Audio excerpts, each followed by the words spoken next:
Okay, let's take a look at Curious George's Tadpole Trouble.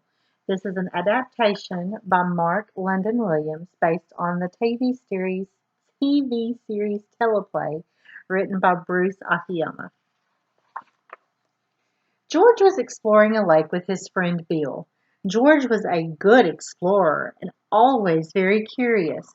He was especially curious about tadpoles. Bill told George he could be in charge of the tadpoles they found. George took tadpole watching very seriously. He watched them swim in their glass bowl. He fed them boiled lettuce. He took them for a swim at the lake. At the time, it seemed like a good experience for tadpoles. So he had them in their little glass bowl, and he poured them in the lake so they could go for a swim. When the tadpoles did not come back, George began to worry. What would Bill say? He had to find them. George spent hours at the lake. He found turtles and water beetles and minnows, but no tadpoles.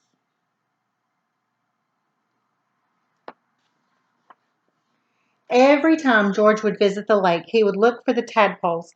Several weeks went by.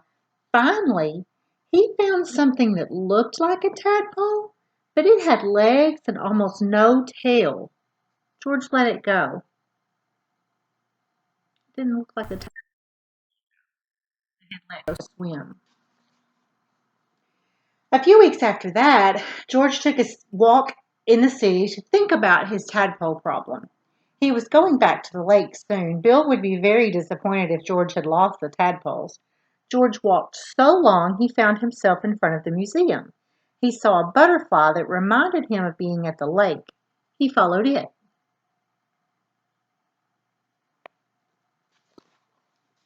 The butterfly flew into the museum and George kept following past all kinds of exhibits. There was a special display about creatures that live around lakes. George knew about many of them, like turtles, minnows, lizards, and tadpoles.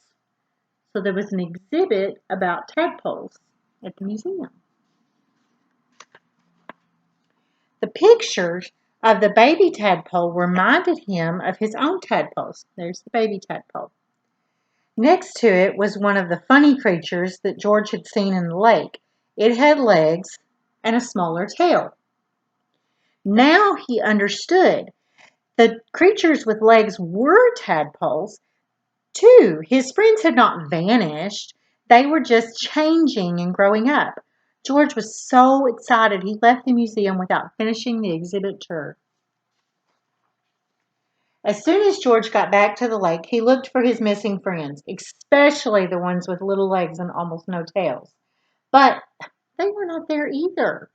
This time, George could find only frogs. Lots and lots of frogs. What happened?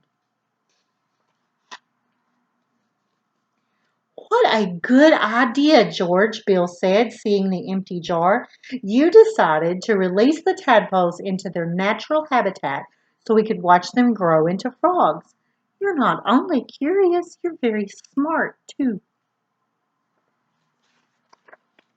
Let's take a picture of you and the frogs together, George. Smile. The end.